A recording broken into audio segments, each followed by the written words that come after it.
Guys, welcome back to my channel. So आज मैं आ चुकी हूँ ब्रजेश्वरी मंदिर और मैं आपको बता दूँ इस ब्रजेश्वरी मंदिर की जो खास बातें, बहुत सी ऐसी खास बातें हैं। एंड ये जो वसई से कुछ 86 टू 78 किलोमीटर की दूरी पर है। एंड मैं आपको बता दूँ कि जो ब्रजेश्वरी मंदिर है इसका जो निर्माण है बाजीराव के जो छोटे भाई है चिम्माजी अप्पा द्वारा इनका जो निर्माण है वो किया गया है। और ये भी बताया जाता है कि पहले वसई का जो किला है पुर्तगालों के अधीन था एंड उसके बाद में फिर इसको चिम्माजी अप्पा ने घेराबंदी करके भी कुछ आज़ाद कराया था। और ऐसा कुछ इसकी खास बातें हैं। सो मैं ना इनके बारे में कुछ और भी ऐसी खास बातें मैं अभी आपको नहीं बताऊंगी। सो मैंने थोड़ा बहुत आपको बताया और ब्लॉग में मैं आपको ऐसे कुछ ना कुछ खास बातें मैं आपको ज़रूर बताती रहूँगी ताकि आपको ब्लॉग देखने में भी बहुत मज़ा आएगा, फिर बहुत इंटरेस्टिंग है। एंड मैं आपको इस ब्लॉग में पूरा का पूरा बताऊँगी कि इनकी स्टोरी क्या है, ऐसी क्या खास बातें हैं जो ये ब्रजेश्वरी मंदिर इतना फेमस है। एंड इसे ना शक्तिपीठ के रूप में भी माना जाता है। और इनका एक ऐसा भी कहा जाता है कि कुछ अंग्रेजों ने ऐसा कुछ किया था देन उसके बाद समथिंग, बट मुझे इतना कुछ आइडिया नहीं है। पर फिर भी मैं मेक श्योर करूँगी कि आपको इनके बारे में कुछ ऐसी हिस्ट्री बताऊँ जो आपको भी पता चले।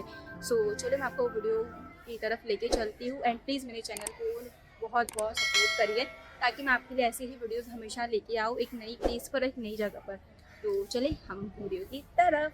विरार से 10 किलोमीटर चलकर मुंबई से अहमदाबाद जाने वाले एक्सप्रेस हाईवे से हम जा रहे थे। इस हाईवे पर 2 किलोमीटर चलकर राइट साइड की ओर एक सड़क भिवंडी की ओर जाती है और इसी रास्ते पर 20 किलोमीटर की दूरी पर है ब्रजेश्वरी देवी का भव्य मंदिर। इधर चेंज हो जाता है बोलने से गाड़ी में सिर्फ एक माध्यम से गाड़ी को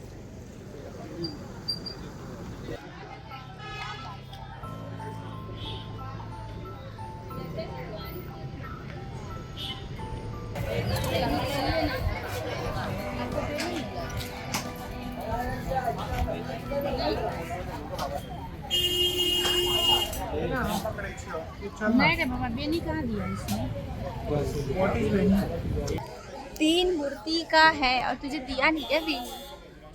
जेश दिया क्या? में तो हार है। इसमें फिर हार नहीं है ना, देखो है छोटा सा है छोटा है ना।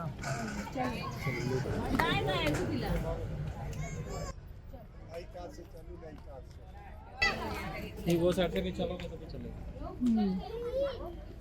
अब हाईवे ये लिखी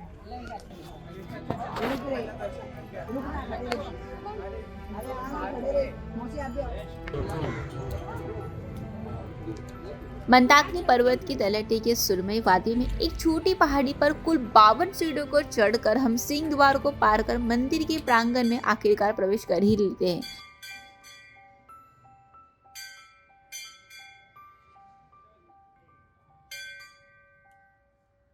वहां से चारों तरफ की नैसर्गिक छटा बड़ी लुभावनी लगती है। दाहिनी तरफ दूर एक तनसा प्रवाहित हो रही है, यानी कि एक नदी प्रवाहित हो रही थी। एक बड़े मंडप के आगे गर्भगृह है जिसमें 3 देवियां विराजमान है, जिसमें से पहला नाम रेणुका, दूसरा ब्रजेश्वरी और तीसरा कालिका मां।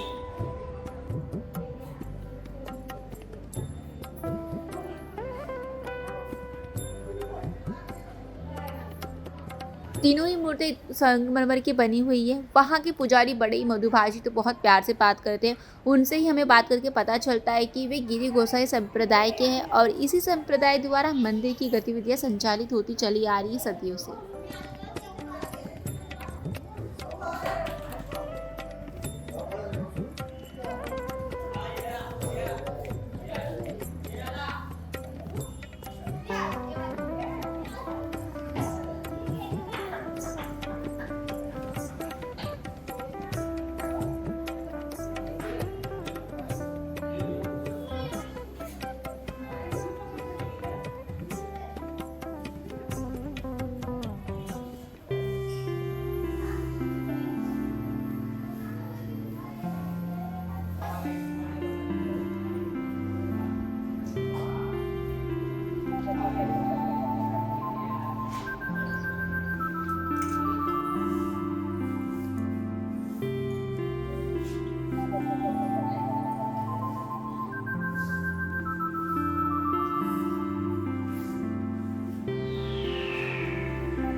दर्शन करने के बाद हम सब ने परिक्रमा की मंदिर की। वहाँ एक हनुमान मंदिर था और एक दत्त मंदिर भी था।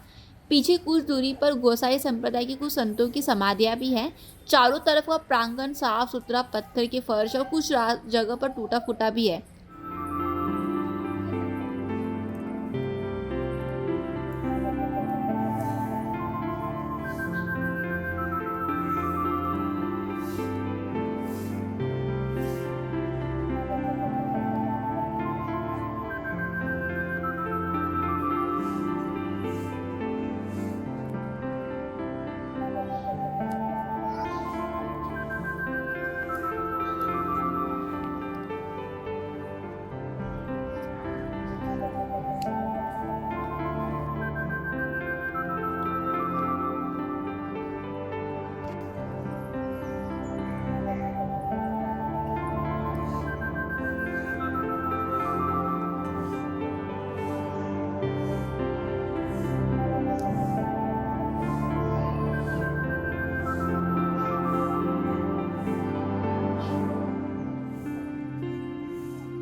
मंदिर की बाईं तरफ ही एक योगिनी रंगमंच बना हुआ है जिसे बेलों से ढका हुआ है। यहाँ पर समय समय पर नृत्य, नाटक, गायन, प्रवचन ये सब कार्यक्रम होते रहते हैं। इस मंदिर के बारे में बहुत ज़्यादा रहस्यमय और इंटरेस्टिंग स्टोरी है। मैं आपको बता दूँ, पेशवाओं की राजधानी पूना हुआ करती थी। बाजीराव पेशवा के छोटे भाई चिम्माजी अप्पा ने पुर्तगालियों के वक्त ये गढ़ वसई के किले की घेराबंदी कर रखी थी। स्वयं ब्रजेश्वरी के निकट गणेशपुरी अकलोली के पास पड़ाव डाला हुआ था। यह जगह पुणे से वसई जाने वाले रोड पर ही पड़ता है। यहाँ से वसई कम से कम 30 किलोमीटर की दूरी पर ही है। वसई की घेराबंदी किए 2 वर्ष होने को हो गए, परंतु विजय हाथ नहीं लग रही थी। चिम्माजी अप्पा निराश हुआ जा रहा था। एक दिन निकट ही प्रवाहित होने वाली तनसा नदी के किनारे अपने प्रांत भ्रमण के समय उसने पाया कि कोई एक संत जैसा दिखने वाला नदी से जल लेकर निकट की पहाड़ी पर जाया करता था। दूसरे दिन वह संत के पीछे जा रहे थे। पहाड़ी पर पहुंचने पर संत ने अपनी कुटिया से कोई मूर्ति निकाली और अपने द्वार लाए गए जल से अभिषेक किया। चिम्माजी अप्पा धार्मिक प्रवृत्ति के होने के कारण वहाँ दंडवत हो गए और उस संत के साथ उसने भी देवी प्रतिमा की आराधना शुरू कर दी। ये सिलसिला कुछ दिन तक चला। ऐसा कहते हैं देवी प्रसन्न भी हो गई और चिम्माजी अप्पा के अभियान में परोक्ष रूप से मार्गदर्शन देते रहने का आश्वासन भी दिया।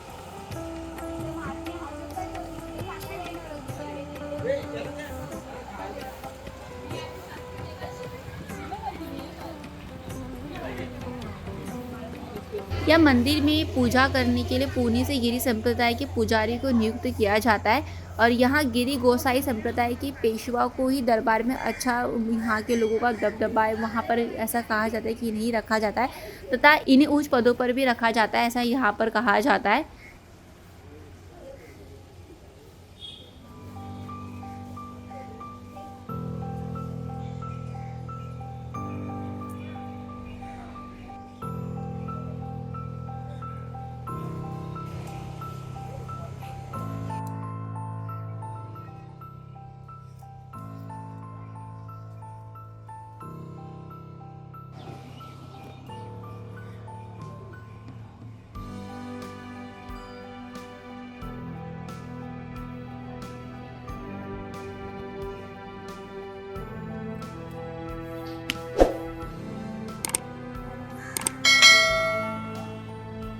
देवी दर्शन करने के बाद अब गर्म पानी के कुंड की बारी थी। पता चला कि इस क्षेत्र में गर्म पानी के जल स्रोत अनेकों हैं, बहुत ज़्यादा है यहाँ पर। यहाँ तक कि तनसा नदी में भी हम लोग 2 से 3 किलोमीटर चलकर अकलोली पहुँचे। बाकायदा सीमेंट के कुंड बने हैं। मुख्य रूप से इस कुंड से जहाँ का पानी अत्यधिक गर्म है, जल जहाँ से प्रवाहित होकर 3 अलग अलग कुंडों में आता है।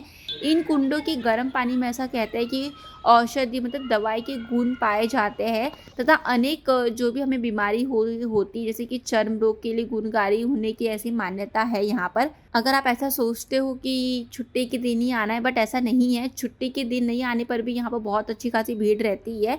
और यहाँ पर हम भी अपने पैर डुबाकर कुछ क्षणों का आनंद प्राप्त कर रहे थे। यहाँ पर सामने रामेश्वर महादेव का एक मंदिर भी, यहाँ भी दर्शन करने के लिए हम जा रहे थे, बट हम लोग नहीं जा पाए।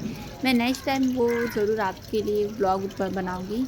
अगर आपको हमारी ये वीडियो अच्छी लगी तो प्लीज़ हमारे चैनल को सपोर्ट करना, और गाइस जितना हो सके हमारे चैनल को ज़्यादा से ज़्यादा सब्सक्राइब करना, और वीडियो अच्छी लगी तो लाइक करना, कमेंट करके अपनी राय हमें ज़रूर देना। मिलते हैं एक नई ब्लॉग में।